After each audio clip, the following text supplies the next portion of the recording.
की दलित आणि सवर्णांमध्ये वादाचं एक मोठं कारण आहे ते हे की दलितांना आरक्षण मिळते, आदिवासींना आरक्षण मिळते, ओबीसींना आरक्षण मिळतंय, पण आमच्या समाजामध्ये जे काही इकॉनॉमी विकर सेक्शनचे लोक आहेत अशा लोकांना आरक्षण मिळत नाही. त्यामुळे सातत्याने मी ती मागणी केली होती.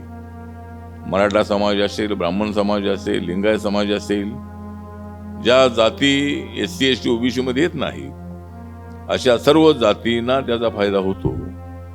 आणि त्यामध्ये मुस्लिम समाज असेल, ख्रिश्चन समाज असेल, कोणताही समाज असेल, तर त्यामध्ये कसली अडचण नाही. ज्याचं उत्पादन ज्या कुटुंबाचं 8 लाखाच्या आतमध्ये आहे त्या कुटुंबातल्या मुलांना मुलींना मेडिकलमध्ये, इंजिनिअरिंगमध्ये, नोकऱ्यांमध्ये 10% रिझर्वेशन देण्याचा निर्णय भारत सरकारने घेतलेला आहे.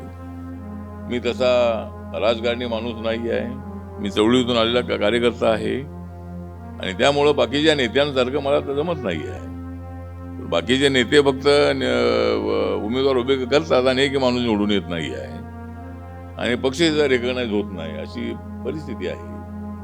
काही नेत्यांनी सगळ्या जागा उभ्या केल्या, सगळ्या जागा उभ्या करून सुद्धा पक्ष महाराष्ट्रामध्ये अजून रेकग्नाइज होत नाही, अशी परिस्थिती आहे. बाबासाहेब आंबेडकरांच्या केसाला कोणी हात लावला तर त्यांचे हात तोडून टाकण्याची ताकद आपल्यामध्ये आहे. त्यामुळे बाबासाहेब आंबेडकरांचा कोणीच अपमान करू शकत नाही. बाबासाहेब आंबेडकरांनी दिलेलं संविधान कोणीच बदलू शकत नाही. संविधान बदलण्याचं सामर्थ्य कोणामध्ये नाही आहे. जे संविधान बदलले त्यांचा सत्यानाश होईल, परंतु संविधान अजिबात बदललं जाणार नाही. जसं महामानवाने एक आपल्याला संदेश दिलेला आहे की शिका, संघटित व्हा आणि संघर्ष करा. माझं ऑब्झर्वेशन असं आहे की आपण थोडा उलटा प्रवास करतो. अगोदर संघर्ष करतो, मग लक्षात येते की आपण एकटे पडलोय, आपल्या मागं कोणीच नाही आहे. मग संघटनेच्या मागे लागतो, संघटित होतो. संघटित झाल्यानंतर लक्षात येते की आपल्याला मुद्देच मांडता येत नाहीत, आपल्याला काय बोलायचं कळत नाही, मग शिक्षणाकडे लागतो. तर हा जो सिक्वेन्स आपल्याला आंबेडकरांनी दिलेला आहे तो आपण पाळला पाहिजे असं मला वाटतं. क्लास 1 अधिकाऱ्याच्या घरासमोर त्याचे आई वडील भीक मागतात. किती दुर्दैव आहे आमचं की आम्ही समाजाचे सोडून जातो पण समाजाला धरून नाही राहत. कास्ट ड्राईव्ह ही दिवसेंदिवस वाढतच गेली. रत्नागिरी, सिंधुदुर्ग सगळ्या जिल्ह्यामध्ये आहे. तेव्हा मला एवढा आनंद आहे की आम्ही 1,23,000 केसेस आज सोडवल्या. समाजासाठी काम करावं, समाजाचं काहीतरी देणं आहे आपल्याला, घेणं नाही. आता ही झालेली चूक ते त्याने गुप्तपणे सगळ्या देशाच्या कंपन्या तेव्हा विकत होते. ही झालेली चूक त्या BJPला चांगली माहीत होती, म्हणून आता ते जेव्हा मेजॉरिटीमध्ये आले त्यांनी सरसकट तुमचा देश विकायला टाकून दिला.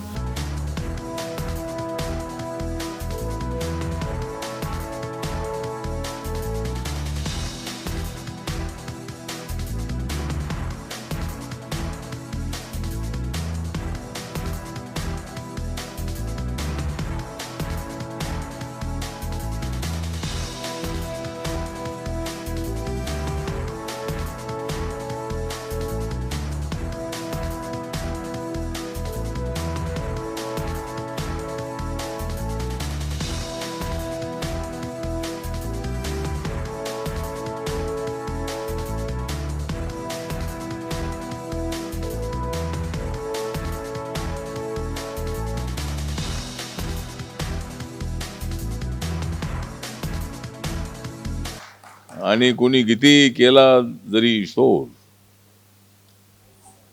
कोणी किती केला जरी शोर, तरी कृष्णा इंगळेंनी पूर्ण केलेली आहेत कास्ट ट्राईबची वर्ष 44.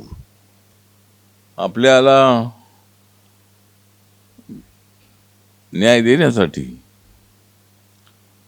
सातत्यानं संघर्ष करणारे नेते म्हणून कृष्णा इंगळे यांचं नाव हे महाराष्ट्राच्या कानाकोपऱ्यामध्ये आहे. कास्ट ट्राईब कर्मचारी महासंघ जो 44 वर्षापूर्वी स्थापन झाला नागपूरमध्ये, आणि त्याने आता जवळजवळ 44 वर्ष पूर्ण केलेली आहे. एवढा अवाढव्य अनुभव असणारा अशा पद्धतीचा आपला नेता त्यांच्यासमोर काय लोकांनी आव्हानं उभी केली. दुसरी कास्ट टाईप सुरू करून त्यांच्यासमोर वेगळं पण दाखवण्याचा प्रयत्न केला आहे.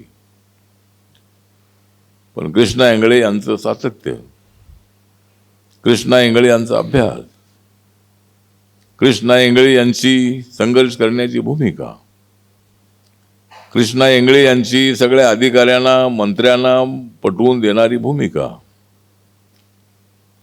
यामुळं असे काही लोक उभे राहिलेही, पण ते लोक काही तसे टिकले नाहीत. या चळवळीमध्ये प्रामाणिकपणाने काम केलं की लोक आपल्या सोबत राहतात. कृष्णा इंगळे यांनी अत्यंत चांगलं काम केलेलं आहे. बाबासाहेब आंबेडकरांच्या विचाराशी एकनिष्ठ राहून अत्यंत चांगल्या पद्धतीनं आपल्यापर्यंत पोचणारा नेता. सिंधुदुर्ग पासून ते गडचिरोलीपर्यंत महाराष्ट्राच्या सर्व जिल्ह्यामध्ये, विदर्भ असेल, मराठवाडा असेल, पश्चिम महाराष्ट्र असेल, उत्तर महाराष्ट्र असेल, कोकण असेल, मुंबई असेल, अशा अनेक ठिकाणी कास्ट्राईबच्या ज्या शाखा आहेत त्या शाखा स्थापन केल्या. जवळजवळ 28 डिपार्टमेंटमध्ये त्यांनी आपलं काम पोचवलेलं आहे. आणि जो नेता अत्यंत चांगल्या पद्धतीनं काम करत असतो त्या नेत्याला जनतेकडून बळ मिळतं. त्याची कोणी किती काढत असेल कळ, तरी तुमच्यासारख्यांचं जर असेल बळ, तर असा कळ काढणाऱ्यांना चांगलं उत्तर मिळत असतं.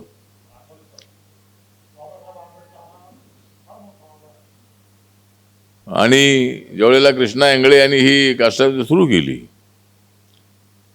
त्यावेळेला भूपेश थुलकर आमचे महाराष्ट्राचे अध्यक्ष होते RPIचे. आणि सुरुवातीला भारतीय कर्मचारी संसद नावाची दलित पॅन्थरच्या काळामध्ये आम्ही एक संघटना सुरू केली होती. आणि ही संघटना जी आहे ती संघटना रिझर्व्ह बँक आणि काही ठिकाणी होती. पण मी माझ्या पॅन्थरच्या कामामध्ये सातत्यानं बिझी असल्यामुळं आम्हाला काही ती संघटना वाढवत आली नाही. आणि कृष्णा इंगळेंसारखा एक चांगला नेता जर काम करतो आहे तर आपण कशाला त्यामध्ये ओढाओढ करायची. म्हणून आम्ही काय आमचं ते संघटन तेवढं वाढवलं नाही. पण कृष्णा इंगळे यांचं जे काम आहे ते अत्यंत उत्कृष्ट असं काम आहे. अव्याहतपणे लोकांच्यासाठी काम करणारा नेता म्हणून आम्ही त्यांच्याकडे पाहतो. बाबासाहेब आंबेडकरांनी जर आम्हाला जागं केलं नसतं, सर्वांनी नोकरी केली पाहिजे. आपल्या कुटुंबासाठी, आपल्या समाजासाठी आपण नोकरी करणं अत्यंत आवश्यक आहे. बाबासाहेब आंबेडकरांनी रिझर्वेशन दिलेलं असल्यामुळं आपल्याला त्याचा फायदा झालेला आहे. जे शेड्यूल कास्टला 15% आरक्षण मिळालं, 7.5% आरक्षण आपल्या आदिवासींना मिळालं. त्यानंतर मंडल कमिशनच्या माध्यमातून 27% आरक्षण ओबीसींना मिळालं. आमचं मोदींचं सरकार आल्यानंतर दिल्लीमध्ये आम्ही निर्णय घेतला आणि मी सातत्यानं महाराष्ट्रामध्ये आणि देशामध्ये मागणी करत होतो. लोकसभेमध्ये, राज्यसभेमध्ये सातत्याने ही भूमिका मी मांडली होती की दलित आणि सवर्णांमध्ये वादाचं एक मोठं कारण आहे ते हे की दलितांना आरक्षण मिळते, आदिवासींना आरक्षण मिळते, ओबीसींना आरक्षण मिळते, पण आमच्या समाजामध्ये जे काही इकॉनॉमी विकर सेक्शनचे लोक आहेत अशा लोकांना आरक्षण मिळत नाही. त्यामुळे सातत्यानं मी ती मागणी केली होती. नरेंद्र मोदींच्या सरकारमध्ये सामाजिक न्याय खात्याचा राज्यमंत्री होण्याची संधी आपल्याला मिळाली आणि मला सवर्ण समाजामधल्या आर्थिकदृष्ट्या मागासलेल्या कुटुंबियांना 10% आरक्षण देण्याचा निर्णय सरकारला घेण्याच्यासाठी मला भाग पाडावं लागलं. आणि आता 10% आरक्षण जे आहे ते 10% आरक्षण सवर्णांना मिळतंय. मराठा समाज असेल, ब्राह्मण समाज असेल, लिंगायत समाज असेल, ज्या जाती SC ST OBC मध्ये येत नाहीत अशा सर्व जातींना त्याचा फायदा होतो. आणि त्यामध्ये मुस्लिम समाज असेल, ख्रिश्चन समाज असेल, कोणताही समाज असेल, तर त्यामध्ये कसली अडचण नाही. ज्याचं उत्पादन ज्या कुटुंबाचं 8 लाखाच्या आतमध्ये आहे त्या कुटुंबातल्या मुलांना मुलींना मेडिकलमध्ये, इंजिनिअरिंगमध्ये, नोकऱ्यांमध्ये 10% रिझर्वेशन देण्याचा निर्णय भारत सरकारने घेतलेला आहे. आणि तो निर्णय घेण्यामध्ये मी त्या ठिकाणी मला ती संधी मिळालेली आहे. त्यामुळं मी जरी नरेंद्र मोदींच्या सरकारमध्ये असलो, जरी पक्षाचे वेगवेगळे विचार असले, काँग्रेस पक्षासोबत आम्ही होतो तर काय सगळं वैचारिकदृष्ट्या त्यांची भूमिका मला मान्यच होती असं नाही, पण पॉलिटिकल डिसिजन म्हणून आम्ही काँग्रेससोबत होतो. आणि काँग्रेससोबतच्या अलायन्समुळं रिपब्लिकन पक्षाला संधी मिळाली. रिपब्लिकन पक्षाला सत्तेमध्ये संधी मिळाली. एकट्या पक्षाला सत्तेमध्ये येणं अत्यंत अवघड आहे. आणि त्यामुळं कुठल्या तरी पक्षासोबत युती केल्याशिवाय सत्तेत येता येत नाही आहे. आणि मी अनेक वेळेला मंत्री झालो. त्याचं मोदींच्या सरकारमध्ये 3ऱ्या वेळेला मी मंत्री आहे. माझ्या पक्षाचा लोकसभेमध्ये एक खासदार नाही. असं असतानाही मला नरेंद्र मोदी यांनी आपल्या मंत्रिमंडळामध्ये घेतलेलं आहे. त्याचं कारण हे आहे की आपल्यासारखे लाखो करोड लोक माझ्या पाठीचे आहेत. जनता आपल्या पाठीची असल्यानंतर काय मिळत नाही असं नाही आहे. आणि सत्ता कशी मिळवायची, तर मी ज्यांच्याबरोबर जातो त्यांना सत्ता मिळते आणि त्याच्या बदल्यामध्ये मला सत्ता मिळते. त्यामुळं मी मंत्रिपदासाठी तिकडे जातो असं अजिबात नाही आहे. तर मी काँग्रेस पक्षासोबत गेलो आणि 1990 आपण मंत्री झालो. तर मी एकटा गेल्यामुळे मी एकटा मंत्री झालो. जर बाकीचे सगळे नेते माझ्यासोबत आले असते तर ते मंत्री झाले असते. पण त्यांना कसं मंत्री बनायचं हे काय त्यांना माहीत नाही आहे. त्यामुळं आम्ही सगळे मिळून जर का काँग्रेससोबत आलो असतो, 90 सगळे आमचे नेते मिळून जर आम्ही का काँग्रेससोबत असतो, तर कदाचित आपले 10, 12, 15 मंत्री होऊ शकले असते. पण त्यावेळेला मला एकट्यालाच मी एकटा मंत्री झालो. मी तसा राजकारणी माणूस नाही आहे. मी चवळीतून आलेला कार्यकर्ता आहे. आणि त्यामुळं बाकीच्या नेत्यांसारखं मला तर जमत नाही आहे. पण बाकीचे नेते फक्त उमेदवार उभे करतात आणि एक माणूस निवडून येत नाही आहे आणि पक्ष रेकग्नाइज होत नाही, अशी परिस्थिती आहे. काही नेत्यांनी सगळ्या जागा उभ्या केल्या, पण सगळ्या जागा उभ्या करून सुद्धा पक्ष महाराष्ट्रामध्ये अजून रेकग्नाइज होत नाही, अशी परिस्थिती आहे. त्यामुळे ठीक आहे, तर सांगायचं होते जेवढंच आहे की आपण सर्वांनी मिळून आपण समाजासाठी काम करायचं आहे. जरी आपल्यामध्ये गटतट असलेही तरी बाबासाहेब आंबेडकरांच्या नावाने मात्र आपण सगळे एक आहोत. आपण सगळे एक आहोत आणि आपली ताकद फार मोठी आहे. जय भीमवाल्यांची ताकद फार मोठी आहे. बाबासाहेब आंबेडकरांच्या केसाला कोणी हात लावला तर त्यांचे हात तोडून टाकण्याची ताकद आपल्यामध्ये आहे. त्यामुळे बाबासाहेब आंबेडकरांचा कोणीच अपमान करू शकत नाही. बाबासाहेब आंबेडकरांनी दिलेलं संविधान कोणीच बदलू शकत नाही. संविधान बदलण्याचं सामर्थ्य कोणामध्ये नाही आहे. जे संविधान बदलले त्यांचा सत्यानाश होईल, परंतु संविधान अजिबात बदललं जाणार नाही. तर त्यामुळं बाबासाहेबांनी दिलेलं संविधान हे सर्वश्रेष्ठ संविधान आहे. Indian democracy is the best democracy in the world, अशी चर्चा जगभरामध्ये आहे. बाबासाहेब आंबेडकरांच्या नावाची चर्चा फार मोठ्या प्रमाणामध्ये जगभरामध्ये आहे. इंटेलेक्च्युअल क्लासमध्ये PhD करणाऱ्या विद्यार्थ्यांमध्ये बाबासाहेब आंबेडकरांच्याबद्दल प्रचंड आदर आहे. कारण बाबासाहेब आंबेडकर हे अत्यंत स्ट्रॉंग असे वैचारिक नेते होते. स्ट्रॉंग अशा पद्धतीचे फिलॉसॉफर होते. स्ट्रॉंग अशा पद्धतीचे नेते होते. आणि त्या बाबासाहेब आंबेडकरांच्या चळवळीमधले आपण सगळे आहोत. त्यामुळं मला आज इथे कृष्णा इंगळे यांनी या ठिकाणी मला बोलावलेलं आहे आणि त्यांचा आग्रह होता की मी या ठिकाणी आलं पाहिजे. माझ्या हस्ते याचं उद्घाटन करायचं आहे आणि हॉलसुद्धा अत्यंत सुंदर अशा पद्धतीचा आहे. तर आज इथे मला त्यांनी बोलावलेलं आहे. आपल्या कास्ट्राईबला कोणत्या अडचणी असतील तर आपण माझे संपर्क करा. महाराष्ट्रामध्ये, दिल्लीमध्ये सेंट्रल गव्हर्नमेंटचे कर्मचारी असतील, स्टेट गव्हर्नमेंटचे कर्मचारी असतील, महानगरपालिकेचे कर्मचारी असतील, या सर्वांनी माझ्याशी संपर्क करायला हरकत नाही आहे.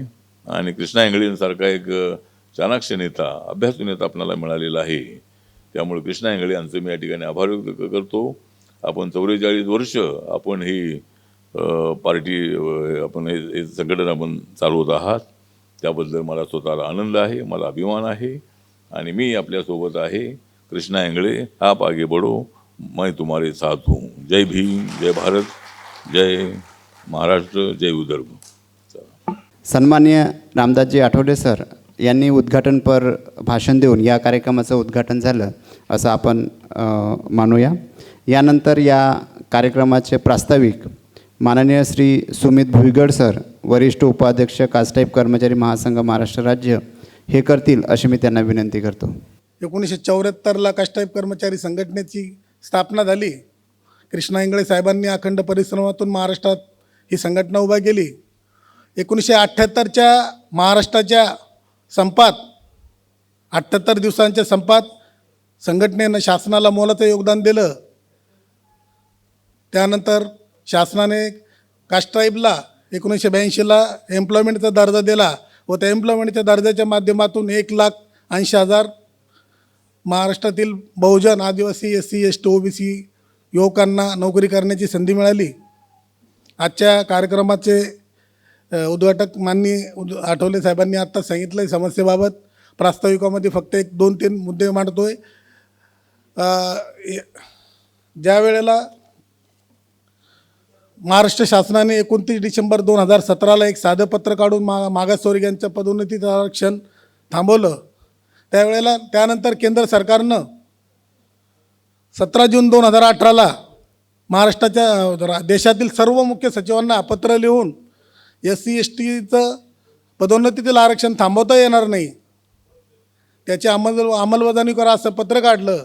त्यानंतरसुद्धा महाराष्ट्र शासनाने 7 मे 2021ला पुन्हा मागासवर्गीयांचं पदोन्नतीतील आरक्षण पत्र JR काढून थांबवलं. त्याविरोधात कास्टाईप कर्मचारी महासंघानं महाराष्ट्रातील सर्व जिल्हाधिकारी कार्यालयासमोर पदोन्नतीतील आरक्षण व मागासवर्गीयांचा सरळ सेवेतील अनुशेष 3 लाख यासाठी सर्व जिल्हाधिकारी कार्यालयासमोर आंदोलन केलेलं आहे. सन्माननीय उद्घाटक साहेबांना विनंती आहे की पदोन्नतीतील आरक्षण हा आमच्या सर्वांच्या जिव्हाळ्याचा प्रश्न आहे, त्याकडं आपण लक्ष द्यावे. त्याचनुसार सरळ सेवेतील अनुशेष 3 लाख व आत्ताच नुकताच निकाल आलेला आरक्षणातील उपवर्गीकरण या गोष्टीकडं आपण आमचे प्रतिनिधित्व करता सर, आपण त्याकडे लक्ष द्यावा अशी विनंती करतो. संयोजकांनी आजच्या या कार्यक्रमात बोलण्याची संधी दिली त्याबद्दल तुमचे सर्वांचे आभार मानतो. आपण सर्व अधिवेशनात उपस्थित राहिला तुमचे सर्वांचे सुद्धा कास्टाईप कर्मचारी महासंघाचा वरिष्ठ राज्य उपाध्यक्ष म्हणून आभार मानतो. धन्यवाद. जय भीम. धन्यवाद सर. यानंतर आपण मुख्य अतिथीच्या भाषणाकडे वळूया.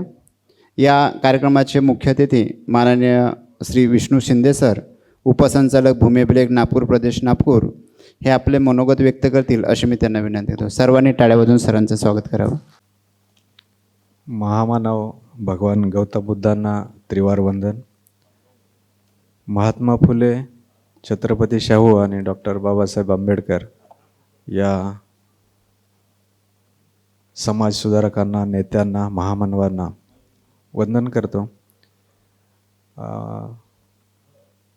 संघटनेच्या माध्यमातून आपण सगळे वर्षभरातून दसऱ्याच्या आदल्या दिवशी जमतो आहे. आम्ही संघटनेच्या पदाधिकाऱ्यांशी बोलताना एक विनंती केली होती की सुट्टीच्या दिवशी घेता आलं तर आपली संख्या थोडीशी वाढेल असं माझं मत आहे पर्सनल. कारण जो बुद्धिजीवी वर्ग आहे शिकलेला तो शासनामध्ये आहे. तर आयोजकांना माझी थोडीशी विनंती आहे की यात काय बदल करता आला किंवा संघटनेच्या वेळेला म्हणजे दसऱ्याच्या मागं पुढं एखाद दिवस सुट्टी पाहून तर चांगलं होईल. जसं महामानवाने एक आपल्याला संदेश दिलेला आहे की शिका, संघटित व्हा आणि संघर्ष करा. माझं ऑब्झर्वेशन असं आहे की आपण थोडा उलटा प्रवास करतो. अगोदर संघर्ष करतो, मग लक्षात येते की आपण एकटे पडलो आहे, आपल्या मागं कोणीच नाही आहे. मग संघटनेच्या मागे लागतो, संघटित होतो. संघटित झाल्यानंतर लक्षात येते की आपल्याला मुद्देच मांडता येत नाहीत, आपल्याला काय बोलायचं कळत नाही, मग शिक्षणाकडे लागतो. तर हा जो सिक्वेन्स आपल्याला आंबेडकरांनी दिलेला आहे तो आपण पाळला पाहिजे असं मला वाटतं. दुसरी गोष्ट, जनरली एक असं म्हटलं जातं की आरक्षण जे दिलेलं आहे ते आपण काहीतरी उपकार करतो आहे अशा स्वरूपात. तर आपण संविधान आणि आंबेडकरांचे विचार पाहिले तर आपल्याला एक सामाजिक प्रतिनिधित्व देण्याच्या उद्देशाने हा आपल्यामधलं जे सामाजिक मागासलेपणा आहे त्यासाठी आहे, आपला हक्क आहे. आणि याच्यासाठी आपण जागरूक असलं पाहिजे. म्हणजे हा काही गरिबी हटाव कार्यक्रम वगैरे नाही आहे. सातत्याने कोर्टाचा निर्णय, आता जो सुप्रीम कोर्टाचा निर्णय आला आहे त्याच्यावर आपण दुपारी विचारमंथन ठेवलेलं आहे, खूप चांगली गोष्ट आहे. मी विचारमंथनाच्या दृष्टीने आर्यमला मगाशीच विनंती केली होती की जो बुद्धिजीवी वर्ग आहे त्याच्यामध्ये जेवढा सामील होईल त्यावेळेला तुम्हाला चांगलं मंथन करता येईल. खूप चांगला विषय घेऊन तुम्ही आलेले आहात आणि हे संघटन असंच चांगलं राहील, लढेल अशी अपेक्षा करतो, शुभेच्छा देतो आणि माझे 2 शब्द धन्यवाद. थँक्यू. यानंतर माननीय उद्घाटक साहेब यांना दुसरा कार्यक्रम असल्यामुळे आपण हा कार्यक्रम आटोपत घेत आहे. तर या कार्यक्रमाचे अध्यक्ष माननीय श्री कृष्णा इंगळे सर हे आपले मनोगत व्यक्त करतील अशी मी त्यांना विनंती करतो. आदरणीय श्री कृष्णा इंगळे सर, आपण सर्वांनी टाळ्या वाजवून स्वागत करावा. मी काही जास्त न बोलताच एका शब्दात आठवले साहेबांनी मला हो म्हटलं, मी येतो म्हणे. आणि मला एवढा आनंद झाला, कारण तशी माझी आणि आठवले साहेबांची 44 वर्षापासून ओळख आहे, आमची जुनी ओळखी आहे. आणि दुसरं की ते समाज कल्याण खात्याचे मंत्री असताना मी समाज कल्याण खात्यातच होतो आणि ते गेले, मी गेलो, ते मंत्री झाले, मी इथे चळवळीत आलो. तेव्हा ह्या चळवळीमध्ये आल्यानंतर आज जवळजवळ 1,23,000 केसेस आम्ही सोडवल्या. इतक्या लोकांना न्याय मिळवून देण्याचं काम आम्ही केलं. या महाराष्ट्रात कुठलीही एवढी संघटना नाही की जी संघटना इतकं मोठं कार्य करते. आणि त्यामुळे आम्हाला प्रत्येक जिल्ह्यात कार्यालय दिलेली आहे जेणेकरून आम्हाला कुठं जाता येईल. आणि हे काम करत असताना माझी कार्यकर्त्यांना एवढीच विनंती आहे की तुम्ही इमाने इतबारे काम करा. इमाने इतबारे काम करून समाजाचा प्रश्न सोडवा. समाज गरीब आहे, समाज काय नाही. तर मी असेही पाहिले की आमचा समाज, मी एक दिवस एका अधिकाऱ्याच्या घरी बसलो आणि अधिकाऱ्याच्या घरी बसल्यानंतर त्याच्या समोरूनच एक भिकारी आला. भिकारी आल्यानंतर म्हटलं का बाजी तुम्ही कुठं? भीक मागतो. भीक मागता? पण हे तर तुमच्या पोराचंच घर आहे, काय करू म्हणे. ते पोरगं येऊ देत नाही घरात आणि सूनही नाही येऊ देत. अशी जर या समाजाची प्रगती, बाबासाहेबांनी हे नाही सांगितलं आम्हाला की तुमचे आईबापच भीक मागू द्या. आणि तो अधिकारी होता क्लास 1 अधिकाऱ्याच्या घरासमोर त्याचे आईवडील भीक मागतात. किती दुर्दैव आहे आमचं की आम्ही समाजाचे सोडून जातो पण समाजाला धरून नाही राहत. तो एकदा साहेब झाला रे झाला की तो फार मोठा. मी आताच आठवले साहेबांना म्हटलं तुम्ही माझ्या गावाला चालला उद्घाटनाला. माझ्या गावाला मी 15 लाखाचा बुद्ध विहार बांधला आहे. कारण समाजासाठी तुम्हाला काही देणं आहे, घेणं नाही आहे. समाजाने तुम्हाला खूप दिलं आहे. आणि मी भाग्यवान प्राणी असा की बाबासाहेबांच्या घरी मुंबईला गेल्यानंतर राजगृहात थांबतो आणि राजगृहात राहतो. म्हणजे 8 वर्ष मी सतत तिथं राहिलो. आणि तेव्हा ही एवढं भाग्य मला लाभलं की बाबासाहेबांच्या बाथरूममध्ये आंघोळ केली, बाबासाहेबांच्या घरात, बाबासाहेबांच्या पलंगावर मी झोपलो. कारण याचं कारण असं की मी जी चळवळ चालवतो ही कर्मचाऱ्यांचीच आहे. एक दिवस मी गडचिरोलीला गेलो. गडचिरोलीला गेल्यानंतर एक कर्मचाऱ्याला का हो काय झालं? काय नाही म्हणे, मला सस्पेंड केलं. कधी केलं? आणि कालच केलं म्हणे. असं साहेब तर तुमचेच आहेत. गेलो साहेबाकडे. अहो काय साहेब म्हटलं, हे तुमचाच कर्मचारी तुमच्याच ऑफिसमध्ये भीक मागतो आणि त्याला तुम्ही सस्पेंड करता, त्याला न्याय द्यायचा. आणि त्याला त्या तुमच्या ऑफिस बाजूने 1 वर्षही पूर्ण व्हायचं आहे. नाही म्हणे असं नाही होणार. पहा म्हटलं त्याला बोलवलं त्याला. म्हणलं कुठं असेल, कुठं काम करतो? GLD मध्ये. आणि काय केलं? सस्पेंड केलं म्हणे साहेबांनी. म्हटलं का हो, हे काय आहे? आणि वैशिष्ट्य असं की त्याच जिल्ह्यात 11 महिन्यात 11 बदल्या आणि एक त्याच ऑफिसमध्ये 20 वर्षात बदलीच नाही. त्यांच्या ऑफिसमध्ये मागासवर्गीय अधिकारी आणि तो त्याच्या ऑफिसमधला कर्मचारी 11 महिन्यात 11 बदल्या करतात. मी गेलो म्हणे हा कुठे इकडे? नाही म्हणे आज जॉईन व्हायला आलो म्हणे. इथं 1 महिना नाही झाला म्हणे तिथं मला माझी बदली केली म्हणे. का? मागासवर्गीय म्हणे. मी एकच होतो GLD. मग मी त्यांना सांगितलं का हे कसं? मागासवर्गीयाचा कर्मचारी मागासवर्गीयात हे करतो आणि तुम्ही त्यांना लक्षही देत नाही. कठीण. आणि एका ठिकाणी मी जेव्हा गेलो, रस्त्यावर उभा होतो मी. रस्त्यावर उभा असताना एक रस्ता भिकारी सारखा आला. ते 4-5 लोक तिथं बसले होते. बरं का? पाहणं म्हणे किती चांगला मास्तर होता म्हणे हा. मग म्हणे 100% रिझल्ट होता. पण मागासवर्गीय होता. या गावात मागासवर्गीयांचं एक घरही नाही म्हणे. आणि मागासवर्गीयाचं घर नाही तर नाही म्हणे. याला दिवसा झोपडीत गुराच्या कोठ्यात थांबावं लागते, रात्री गुराच्या कोठ्यात थांबावं लागते आणि दिवसा त्याला तिथं बाहेर झोपावं लागते. बरोबर. हे आश्चर्य झालं. म्हटलं त्याला खूप झालं. त्यानं इंदिरा गांधींना पत्र लिहिलं की राजीनामा मंजूर करा. अरे राजीनामा मंजूर केला त्याचा, पण त्याला न्याय नाही दिला. मी म्हटलं मास्तर इकडे कोणत्या गावचे तुम्ही? म्हणे मी कोथळीचा. मग इकडे कसं फिरता? मग काय करू म्हणे, मला कोणी हेच देत नाही म्हणे. अरे तसाच उठलो, बुलढाण्याला गेलो CO कडे. अहो साहेब, तुम्हाला जेवढ्या शिव्या द्यायच्या तेवढ्या द्या, पण मी म्हणतो ते तेवढं ऐका. बोला म्हणे. बाबर म्हणा शिव्या नका देऊ. नाही म्हटलं जर तुमच्या पत्नीवर अत्याचार झाला तर काय कराल तुम्ही? काय म्हणते ना बोलता फालतू. तिथं सिव्हिल सर्जनही बसलेले होते. सिव्हिल सर्जन मुसलमान होता. काय म्हणता म्हणे. हा माणूस बोलावलं त्याला COच्या समोर उभं केलं. मी नवीन कपडे घेऊन दिले. उभा राहिला. मग त्याला अंगावरचे सगळे कपडे तिथंच काढले COच्या समोर. अरे काय करता म्हणे. अरे म्हटलं साहेब तो मॅड झालेला माणूस आहे.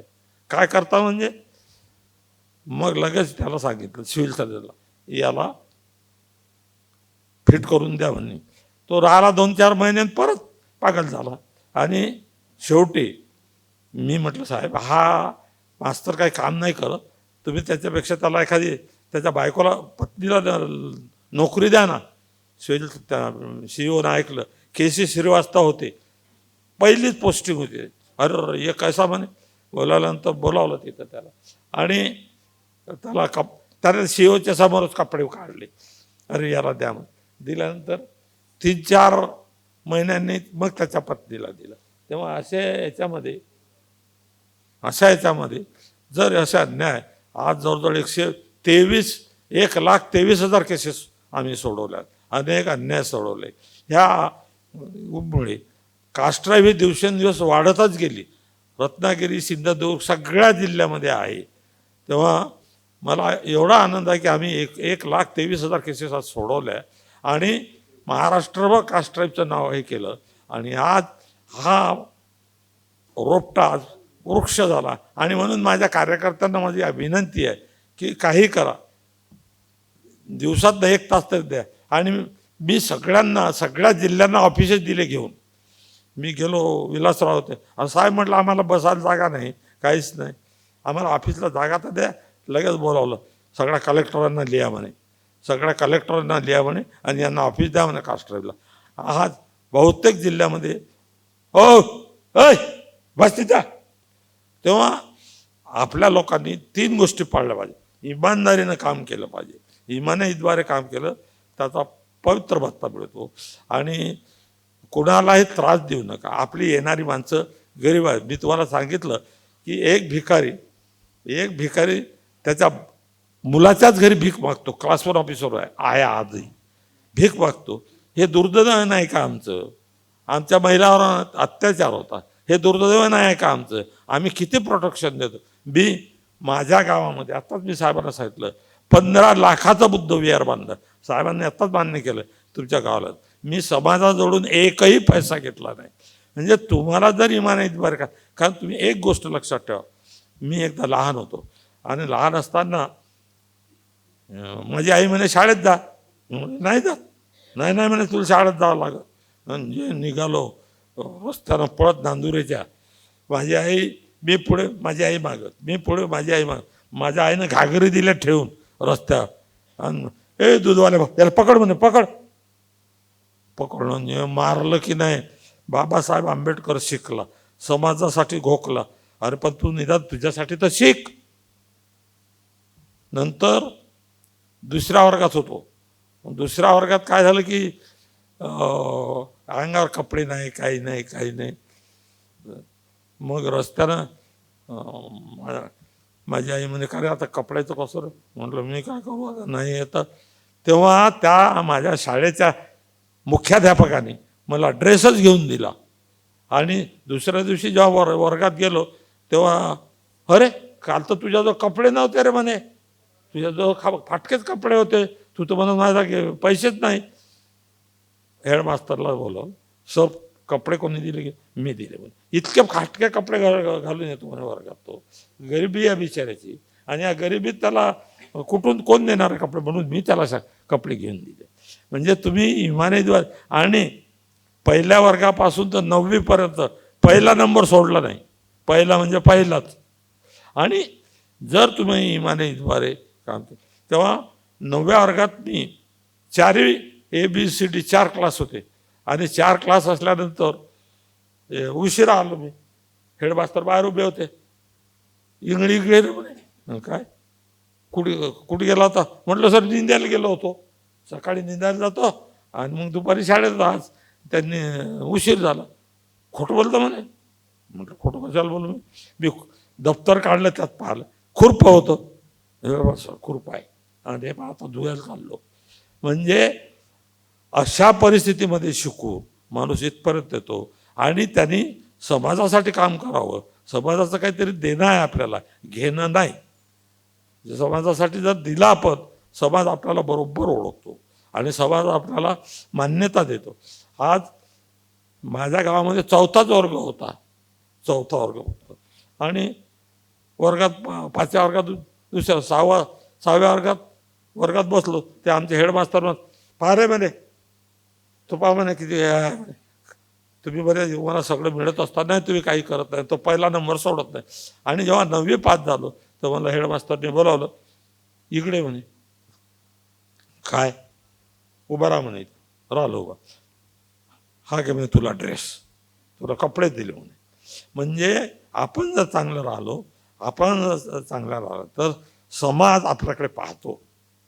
आता लक्ष्मणच्या गावाला जा बरं. लक्ष्मणच्या काय आहे, कोणाचं घर आहे? ते लक्ष्मणचं घर आहे ना. अरे लक्ष्मणचं घर आहे? हो म्हणे. मी माझ्या गावामध्ये आज ते घर पडलं माझं 10 बाय 10च होतं, परंतु बुद्ध विहार बांधलं 15 लाखाचं. अरे तुम्हाला समाजासाठी देणं आहे ना, द्या ना. तुम्हाला मी सांगू इच्छितो की जो निर्णय आलेला आहे आमच्या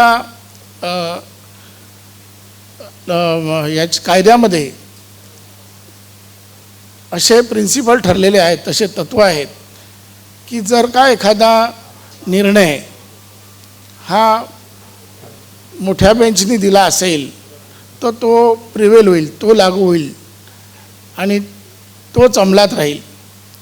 असं असताना मंडल कमिशनचा जो निर्णय आहे तो 9 जजेस बेंचचा निर्णय आहे. तो मोठा सुप्रीम कोर्टचा सगळ्यात मोठा निर्णय आहे.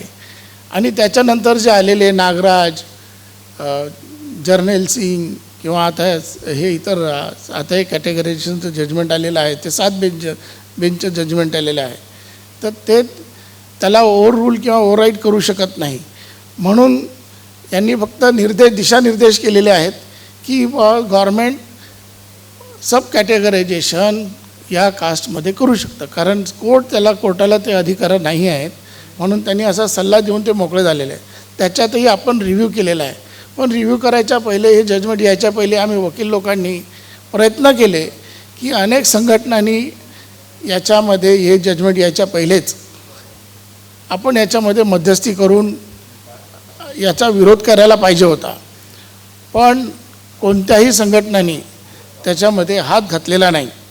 आणि ही एक चूक आता लक्षात आली म्हणून रिव्ह्यू पिटिशन चालू आहे. आता ती रिव्ह्यू पिटिशन 6 जजच्या विरोधात एक जज असे 7 तो निर्णय आलेला आहे. तो कितपत टिकेल हे आम्हालाही माहीत नाही, पण तरीही आम्ही त्या रिव्ह्यू पिटिशनमध्ये पुरजोरपणे आपली बाजू मांडलेली आहे. कमीत कमी 10,000 पानाचं आम्ही तिथे सबमिशन केलेलं आहे.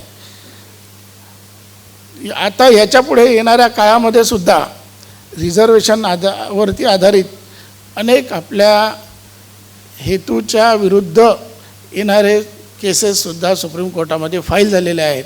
आता त्याच्यावर विचार करण्याचा विचार करायची गरज आहे. आणि ही गरज असा ओपन फोरममध्ये किंवा एखाद्या वर्कशॉपमध्ये आपण ते करू. आज अधिवेशनाच्या निमित्ताने मी काही जास्त बोलणार नाही, कारण माझे तिकडे सतत पोकारे होऊन राहिले कोर्टामध्ये. पण काही लोकांनी मिळून जे तुमच्यातले विचारवंत आहेत, जे तुमच्यामधले अभ्यासू आहेत, त्यांनी माझ्यासोबत येऊन चर्चा केली तर ते बरं राहील. काय झालं होतं की 2003मध्ये जेव्हा आठवले साहेबांचा मी सांगितलं होतं, त्यांना आठवण करून दिली की जेव्हा हे निवेशीकरणाची केस आली होती तेव्हा फक्त 5च लोक असे होते शेड्यूल कास्टचे ज्यांना हा विषय समजत होता. आणि त्या 5 लोकांनी, ते मुंबईचे होते आणि एका मोठ्या ऑर्गनायझेशनचे, ते ऑइल कंपन्यांचे ते कर्मचारी होते. ते असं फक्त मेंबर होते ते, आणि त्यांना तो विषय समजत होता. त्यांनी तो विषय आम्हाला समजवला आणि आम्ही ती पिटिशन केली सुप्रीम कोर्टामध्ये. आणि अनेक निवेदनं दिले. सगळ्या मेंबर ऑफ पार्लमेंटला भेटलो की हे जे काही चालू आहे देशामध्ये हे चुकीचं आहे. सगळ्या मेंबर ऑफ पार्लमेंटने आम्हाला आश्वासन दिलं की आम्ही जरूर याच्यावर प्रश्न करू, आम्ही जरूर असं आवाज उचलू, याच्यावर ऑब्जेक्शन घेऊ. पण एकाही मेंबर ऑफ पार्लमेंटने त्याच्यामध्ये संसदेमध्ये प्रश्न केलेला नाही. फक्त रामदास आठवलेजींनी तो प्रश्न केला होता. एकमेव ते असे खासदार होते तेव्हा की त्यांनी आणि आमची बाजू समजून घेतली, कारण तो विषय कठीण होता. इतर लोक फक्त आश्वासन देत होते. आणि रामदासजी आठवले असे ते एकमेव व्यक्ती होते की त्यांनी तिथे ऑब्जेक्शन घेतलं होतं पार्लमेंटमध्ये. कालांतराने त्या पिटिशनमध्ये फली नरिमन यांनी आर्ग्युमेंट केलं आणि ती पिटिशन मध्ये आम्ही जिंकलो. स्टे झाला, ते डिसइन्व्हेस्टमेंट स्टे झालं, स्थगिती झाली. याचा फायदा काँग्रेसने घेऊन त्यांच्यावर अविश्वास प्रस्ताव आणला आणि ते सरकार पडलं. आता ही झालेली चूक ते त्याने गुप्तपणे सगळ्या देशाच्या कंपन्या तेव्हा विकत होते. ही झालेली चूक त्या BJPला चांगली माहीत होती. म्हणून आता ते जेव्हा मेजॉरिटीमध्ये आले त्यांनी सरसकट तुमचा देश विकायला टाकून दिला. आणि आपण अजूनही नुसतं तेव्हाही म्हणजे आपण तेव्हा तरी लढलो होतो, पण यावेळेस आपल्याला लढायचा काही चान्सच भेटला नाही, कारण जी काही झालेली कृती आहे ती पार्लमेंट. म्हणून सार एवढाच आहे की चर्चा होत राहील आणि निर्णय येत राहतील. आज गरज एकत्र येण्याची आहे. आणि बाबासाहेबांनी जो आपल्याला जो गुरुमंत्र दिला होता, शिका, संघटित व्हा आणि संघर्ष करा, याच्यावरच काम करायची गरज आहे. वकील आपली बाजू मांडत राहतील, पण आपल्या एकत्र येण्याची सगळ्या संघटनांना, हा सगळ्या असंघटित संघटनांचा काळ आहे. आता या संघटनांना जरी काळ असला पण आपल्या संघटना एकत्र यायला पाहिजे. यांनी आपली विदारक परिस्थिती आत्ताच सांगितली अध्यक्षांनी, आणि जुनी परिस्थिती सांगितली, आणि एक उदाहरण दिलं सिंधी कम्युनिटीचं. आपण तिथून शिकायलाच पाहिजे. आणि त्यांचा तो जो गुण आहे तोच एक गुण एक वाखाणण्यासारखा आहे, कारण त्यांच्यामध्ये शिकलेले लोक कमी आहेत आणि सगळ्यात जास्त शिकलेला समाज आपल्या लोकांमध्ये आहे. सगळ्यात जास्त वाचणारा समाज आपला आहे. मग असं असताना आपण एकत्र काय येऊ शकत नाही, याच्यावर विचार केला पाहिजे. मी आपल्या सगळ्यांना या अधिवेशनानिमित्त शुभेच्छा व्यक्त करतो. आणि परत एकदा मी आज वेळेच्या अभावामुळे मी बोलू शकत नाही. मला वेळेवरच बोलवलं आहे आणि माझा कोर्ट चालू असल्यामुळे मी जास्त आपल्याला वेळ देऊ शकत नाही. पण एवढं नक्की सांगेल की जो मला विषय दिला आहे त्याचं एक पुस्तक मी प्रकाशित करेल आणि आपल्या संघटनेला देईन. धन्यवाद. यानंतर माननीय ॲडव्होकेट प्रदीप दंडवते सर हे आपले मनोगत व्यक्त करतील अशी मी त्यांना विनंती करतो. मी प्रवीण दंडवते ॲडव्होकेट. मी कास्ट ट्राईब महाराष्ट्र राज्य संघटना कृष्णा इंगळे सरांच्या केसेस पाहतो, पुष्कळ वर्षापासून पाहत आहे आणि इंगळे साहेबांचं माझ्यावर कृपा आहे, आशीर्वाद आहे. आणि डॉक्टर बाबासाहेब आंबेडकरांना माझा शतशत प्रणाम सर. आज कृष्णा इंगळे सरांनी फार सुंदर भाषण दिलं आणि डॉक्टर बाबासाहेब आंबेडकरांसारखं थोर व्यक्तिमत्व सारखे व्यक्ती मिळणार नाही आणि जे समाजासाठी जे काम केलेलं आहे ते म्हणजे फारच उत्कृष्ट आणि फारच सुंदर पद्धतीचं काम केलेलं आहे.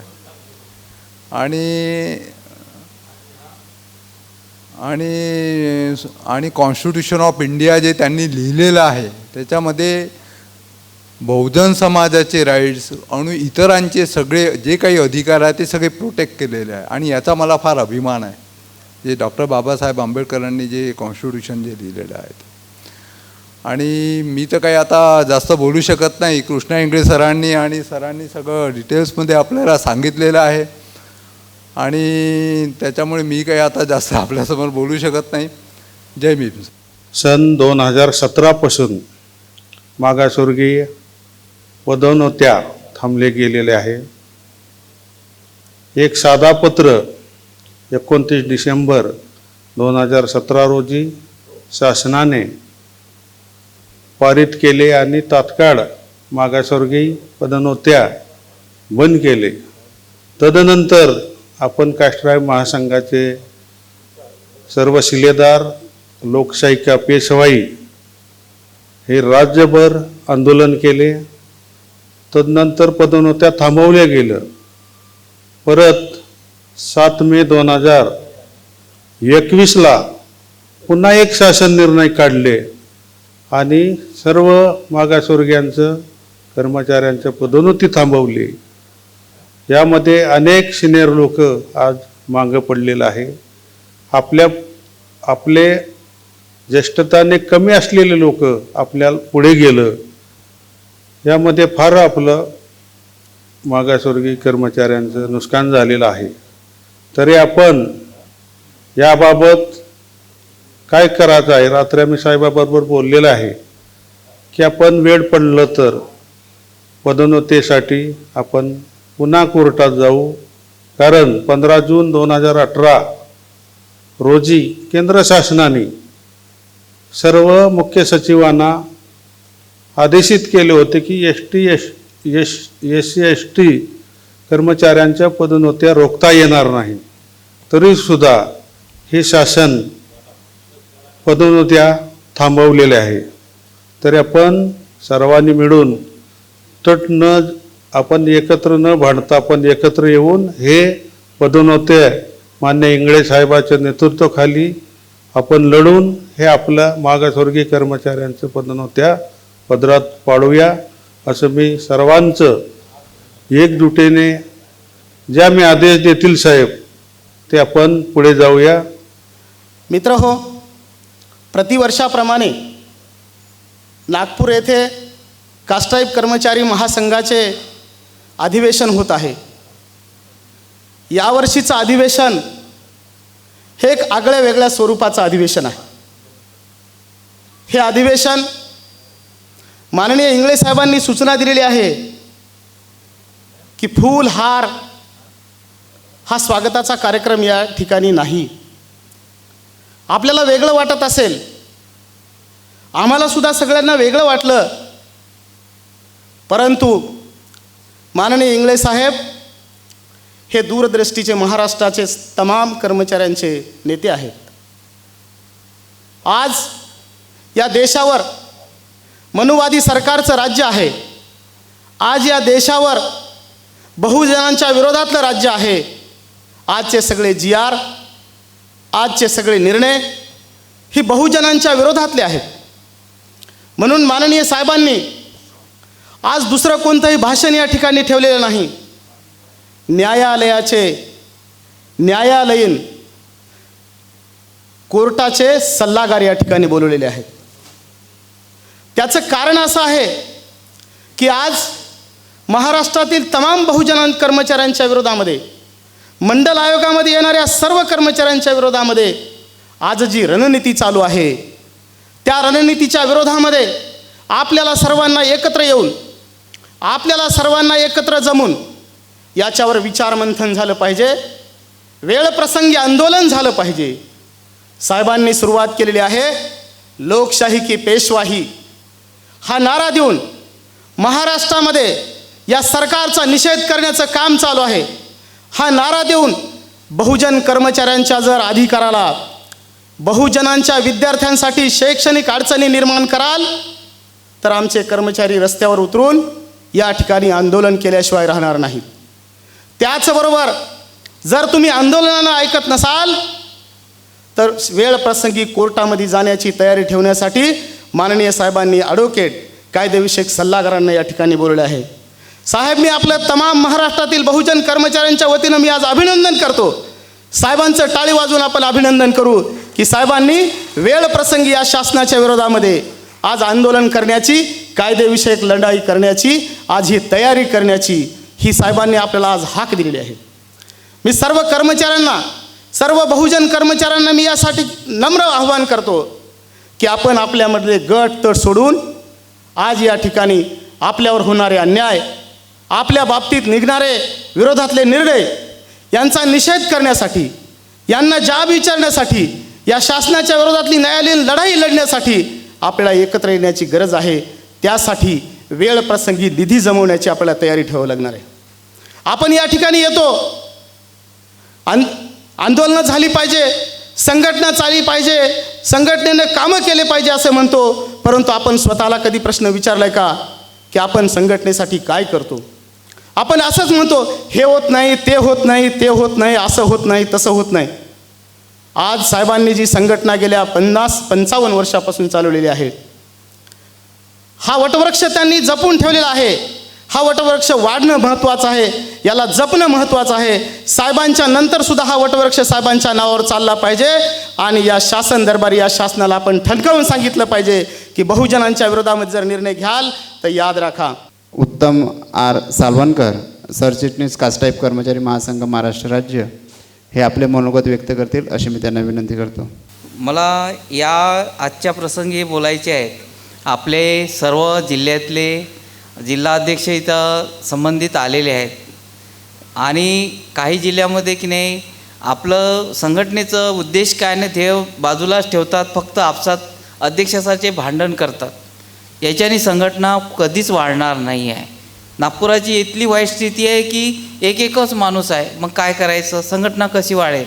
तुमचं रिझर्वेशन जसं आता तुमचं जे 1/8/2024 जे सर्वोच्च न्यायालयाने दिलेलं हे निर्णय आहे हा भयानक आहे. तो तुमच्या मानेवरती बौद्ध जेवढे काही हे आहेत, SC कॅटेगरी आणि ST कॅटेगरीचे जेवढे काही हे आहेत समाज आहे, त्याच्या मानेवरती एक तलवार आहे आणि ही यांनी RSSनी केलेली रणनीती आहे. तुम्ही लक्षात ठेवा, एवढं सोपं नसतं आरक्षण. मी स्वतः आपले RSS मी स्वतः प्रत्यक्ष अनुभव घेतलेला RSS काय असतं. तर माझे 2 मित्र होते, एक दहिवले आणि एक सोनटक्के. तर दहिवले हे चड्डीवर नेहमी जायचे त्या RSSच्या ग्राउंडवरती. त्या एका आपल्या बँकेचे त्यांना मॅनेजर केले आणि याला सोनटक्केला MCOMसाठी मला इथे धनवटे कॉलेजमध्ये प्रवेश द्या, देवर म्हणून त्यांचे हे होते सरसंचालक, त्यांनी ते ॲक्सेप्ट केलेलं नाही. शेवटी तो मॅनेजर झाला हा आणि अण्णाभाऊ साठेमध्ये अकाउंटंट झाला. इथली रणनीती फार वाईट असते. तुम्ही सोपं नाही आहे आणि तुम्ही किती काही कराल तरी तुम्ही जोपर्यंत संघटनेचे सदस्य वाढवत नाही तोपर्यंत तुमचं संख्याबळ नाही आहे. संख्याबळ नाही तर शासनाकडे तो आपण काहीच करू शकत नाही. म्हणून प्रत्येक जिल्हाध्यक्ष ज्या संबंधित संघटनेच्या जिल्हाध्यक्षांना विनंती आहे की आपले सदस्याची संख्या वाढवणे. नाही जमत असेल तर राजीनामा द्या, पण तिथे पद आपलं संरक्षित ठेवून काम करू नका. इकडे नाही तिकडे नाही. आता मुद्दा तो क्रिएट होते की आपल्याला जे मध्यवर्गीय कर्मचारी महासंघाला मंत्रालयामध्ये मिटिंगसाठी बोलावलं जातं आणि आपल्याला बोलावलं जात नाही. आता आपण पाठपुरावा करणार आहे महाराष्ट्र शासनाकडे की असं का दुजाभाव केला जातो की आपल्याला मिटिंगमध्ये का नाही बोलवत. कारण आपले जे प्रश्न असतात ते त्या शासनाकडे आपण मांडू शकत नाही. मग हे आपण काय करतो, आता मागे 13 ऑगस्टला हे झालं आपलं प्रत्येक कलेक्टर समोर आपण निर्देशनं केली. त्याला काही नाही, तुम्ही प्रत्यक्ष पहा.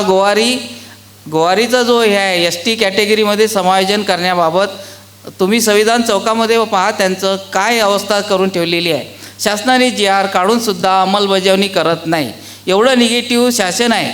तेव्हा आपली संख्याबळ वाढवा आणि शासनाला दाखवा आम्ही किती सक्षम काय करू शकतो हे शासनाला दाखवायचं आहे. मी आपल्यातील सगळ्यात कदाचित तरुण असेल. माझं वय 37 आहे रनिंग. माझ्या वया एवढी कदाचित सगळ्यांची सर्व्हिस झालेली असेल आणि तुम्ही माझ्या वया एवढे कदाचित साहेबासोबत काम केलेलं असाल. परंतु ज्यावेळेस दिवंगत आपले जाधव साहेब आणि थोरात साहेब यांची मला या ठिकाणी प्रकर्षाने आठवण होते की त्यांनी कास्ट्राईबमध्ये मला घेऊन आले आणि ज्यावेळेस इंगळे साहेबांचा सहवास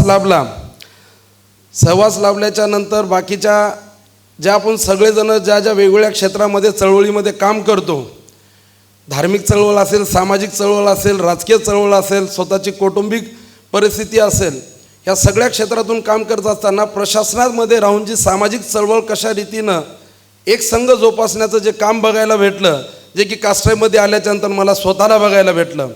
परंतु मध्यंतरीच्या कालावधीमध्ये ज्या रीतीनं आता सालवणकर सर बोलले, गजबिये सर बोलले, इंगळे साहेब बोलले, सगळेजण संघटना वाढणं ही सगळ्यात महत्त्वाची गरज आहे.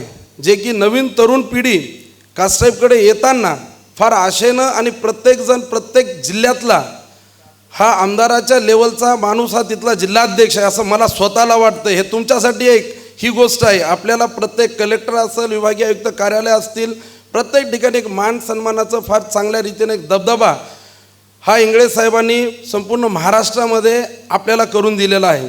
संघटना ही म्हणजे अदृश्य शक्ती असते आपल्या पाठीशी. तुम्ही सगळ्यांनी डोळे बंद करा, तुम्हाला संघटना ही दिसत नसते. एखाद्या जिल्हाध्यक्षाचं बदलीमध्ये काम नाही झालं की तो जिल्हाध्यक्ष दुसऱ्या वरिष्ठांना म्हणतो की माझं काम झालं नाही, म्हणजे मी संघटनेचा जिल्हाध्यक्ष असून माझं काम झालं नाही. संघटना म्हणजे कुठलीही स्वायत्त, तुम्ही डोळे बंद करा, ती संघटना म्हणजे आपल्याला पद दिलं ते कसं चालवायचं आणि कशा रीतीनं ते फिरवायचं हे आपल्या हातामध्ये असते. तुम्ही बघा कोणत्याही राजकीय पक्षामध्ये एखादा माणूस बार मालक असतो, मटक्यावाला असतो, 2 नंबरचे जेवढे धंदे करतो तो कुठल्या ना कुठल्या पक्षाचं एक पद घेऊन टाकतो. का तर त्याचा धंदा प्रोटेक्ट होण्यासाठी आणि त्याच्यावर कुठल्या पोलीसवाल्याचा कुठलाही काही होऊ नये. तर यामध्ये आपण ज्यावेळेस संघटनेमध्ये ज्यावेळेस येतो तर स्वतःचे कामं न करता ज्यावेळेस आपण सार्वजनिक स्तराबद्दलचा विचार केला जातो, मध्यंतरीचे जे मतप्रभाव होतात, आता आमच्यासारख्या नवीन तरुणांनी भविष्यामध्ये बघताना कुणाकडे बघावं की हे बघताना कधी कधी चिंता व्यक्त होत चालली. चिंता व्यक्त होती म्हणजे कसं होतं की इंगळे साहेबांनी जर आम्हाला जर कुठल्याही परिस्थितीमध्ये बोललं, झापलं, रागावलं, काही जरी म्हणलं तर इथं बसलेल्यापैकी कुणालाच काही वाटत नाही. परंतु कोणी असं एखाद्याने इंगळे साहेबाचं अधिकार वापरून ज्या रीतीनं लोकांना टॉर्चर करण्याचं जे काम चाललं आहे तर ते कदाचित भविष्यामध्ये होऊ नये. कारण की हे वटवृक्ष फार महाराष्ट्रामध्ये चांगल्या रीतीनं या ठिकाणी मांडलेलं आहे, वाढलेलं आहे. परंतु काय झालं की आम्हाला प्रत्येकाला असं वाटतं, इथं बसलेल्यापैकी काही लोक असंही म्हणत असेल की आम्हाला संघटनेची गरज नाही. पण मी आज छातीठोकपणे सांगतो, साहेबांनी पदं फक्त सगळ्यांचे काढून टाकावेत, सगळेजण असे म्हणजे फॅफ्या होतात. ही खरी परिस्थिती आहे. आणि बसलेल्यापैकी असे कित्येक जण म्हणतात, आता मी पाहतो बरं का, त्यांना असं वाटतं की आम्हाला संघटनेची मुळात गरजच नाही असं म्हणूनसुद्धा ज्या माणसाला संघटना ही आपल्या प्रोटेक्टसाठी असेल किंवा भविष्यामध्ये ज्या काही गोष्टी, आणि आपण प्रत्येक वर्षी अधिवेशनाला येताना आमच्या अपेक्षा काय असतात की कुठला तरी एखादा ठराव पारित व्हावा, की शासनाकडे कुठला तरी एखादा मुद्दा आपण या अधिवेशनामध्ये मान्य करावा. कास्ट्राईब कर्मचारी महासंघ महाराष्ट्र राज्य ह्या संघटनेचं 44वे वार्षिक अधिवेशन आज इथे संपन्न झालं. महाराष्ट्राच्या कानाकोपऱ्यातून सर्व कास्टाईप कर्मचारी महासंघाचे आणि त्या अंतर्गत असणाऱ्या सर्व संघटनांचे पदाधिकारी आज इथं उपस्थित झाले आणि हा अधिवेशनाचा कार्यक्रम इथं संपन्न झाला. ह्या कार्यक्रमाला उद्घाटक म्हणून लाभलेले सन्माननीय केंद्रीय सामाजिक न्यायमंत्री भारत सरकार माननीय रामदासजी आठवले साहेब, त्यांनी आपला वेळात वेळ काढून ह्या कार्यक्रमाला आपल्या अधिवेशनाला उपस्थिती दर्शविली आणि ह्या अधिवेशनाचं त्यांनी रीतसरपणे उद्घाटन केलं. त्यांचे या महासंघाच्या वतीने मी सतेजचा धन्यवाद मानतो. या कार्यक्रमाला उपस्थित झालेले सन्माननीय विष्णू शिंदे, उपसंचालक भूमी अभिलेख नागपूर विभाग, ते सुद्धा या कार्यक्रमाला उपस्थित झाले आणि त्यांनी आपणा सर्वांना मार्गदर्शन केलं. त्याबद्दल मी त्यांचे मनापासून आभार मानतो. आजच्या ह्या कार्यक्रमाचे अध्यक्ष सन्माननीय इंगळे साहेब, आपणा सर्वांचे प्रेरणास्थान त्यांनी अध्यक्षस्थान भूषवून आपणा सर्वांना मोलाचं असं मार्गदर्शन केलं आणि आपल्या काही कानपिचक्यासुद्धा घेतल्या, परंतु त्यांचा शब्द हा आपणा सर्वांना एक प्रेरणादायी असतो. त्यांनी जे काही मार्गदर्शन केलं त्याबद्दल मी त्यांचे मनपूर्वक आभार मानतो.